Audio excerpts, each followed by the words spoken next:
The Pathless is the newest game from Giant Squid Studios. It has an innovative take on the open world format that centers around fluid dynamic motion. Plus, you can pet the eagle, so this game is already 10 out of 10 in our eyes. We've got developer Patrick Quah here to talk about this gorgeous game. Yay! Hi! Hi there, thanks for having me. Of course. How are you? Are you good? Pretty good, yeah, not too bad. You look spiffy. I like all the cool background stuff you have. Oh, thank you. Yeah, I wasn't sure if I should put a backdrop up and cover it up, but no, I just decided to go with it. Definitely never cover that up. All right, let's just hop right into it. You know, fluidity of movement in this game is such a big element in the Pathless. Can you tell us about the design process that led to the final version? Yeah, definitely. So, going into this, we knew we wanted to make an open world game, but we wanted to do a few things differently from, the sort of normal formula. And one of those things is really making it kind of a joy to travel from point A to point B. We realized that a lot of the time in open world games, you open a map, you pick a point on the map that you want to go to, and then you just make a beeline for it and ignore everything else along the way. And the movement's kind of a chore. That's why fast travel is such a big thing. But we wanted to make it just really fun to get across the world. And that's what you're kind of seeing here with, mixing the sprinting and gliding and jumping mechanics together to create this almost parkour-like movement through the world.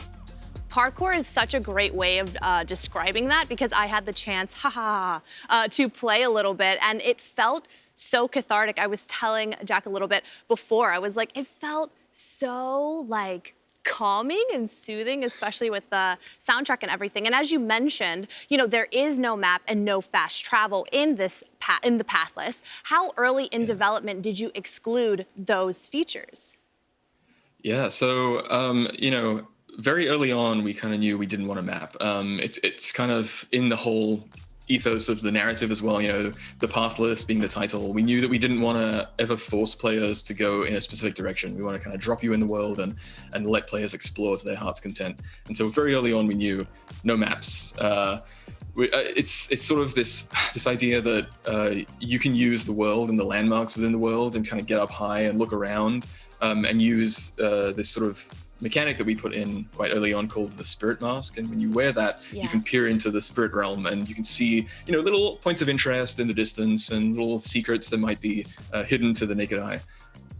I thought it was super cool. And when you do have this mask on in the game, it kind of gives you this red glowing outline. So where maybe we're typically used to having like a map where it shows exactly where you go, you can really enjoy the map. It's so beautiful. How did the lack of these features drive development? Yeah, so, well, one thing that's really important is you realize very quickly when you don't have a map and there aren't names of buildings and stuff popping up, that all of the actual architecture has to really stand out. So the level design team had, a really unique challenge there to create a world that had enough unique vistas and recognizable buildings and stuff that a player can play through and actually kind of memorize those. And then they know where they're going just based on the actual world itself, as opposed to just an overhead view of the map, Yeah, absolutely. And how much can you tell us about the Hunter? And the Hunter is the character that you are playing when you're playing the game. It's kind of mysterious because we don't have full-on dialogue, but the storytelling is still very strong through the sound and the imagery of everything. So can you tell us a little bit more about her? Yeah, definitely. So, you play as this young hunter, and she's sort of one of the last of her people. And for generations, they have been trying to unravel the mystery behind this dark curse that's sweeping the land. And so finally, it's her turn to travel to this island and try and figure out what's going on. It's really sort of a last attempt to fix this evil that's spreading.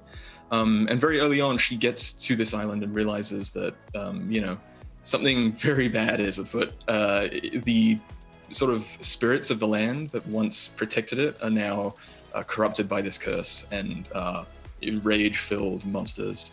And early on, she finds this small eagle hatchling and sort of creates this bond with it. And that relationship between the hunter and the eagle companion is actually the sort of main feature of the narrative, and it also informs a lot of the mechanics of the game. As that bond strengthens, you'll find that you can soar to new heights, Yeah. so to speak.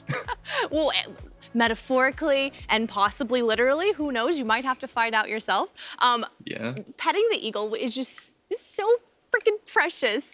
I spent like a good, maybe way too long petting the eagle. And because there is this virus and evil thing, it can contaminate your eagle. So sometimes you have to pet your eagle. So it's like Yeah. really exciting. I'm so Yeah, weird. the can you pet the dog Twitter has done a lot Yes! of heavy lifting in the games industry lately for petting animals. So we knew we had to have some petting in there.